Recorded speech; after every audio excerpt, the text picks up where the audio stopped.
যে ফ্রেন্ডস এই পায়রাগুলো দেখতে পাচ্ছেন, এগুলো কিন্তু সেলের জন্য নয়। এই পায়রাগুলো কিন্তু অনলি শুধুমাত্র শখ করার জন্য দেখানো হচ্ছে।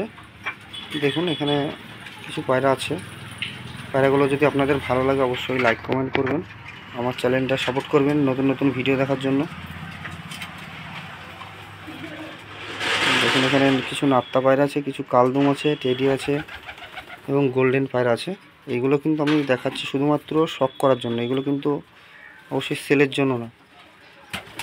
পায়রাগুলো দেখুন, ভালো লাগলে চ্যানেলটা লাইক কমেন্ট শেয়ার করবেন নতুন নতুন ভিডিও দেখার জন্য। আমাদের সেলের ভিডিও দেওয়া হয়, সেগুলোও দেখতে পান অবশ্যই। চলুন আবার দেখা হবে নেক্সট কোনো ভিডিওতে।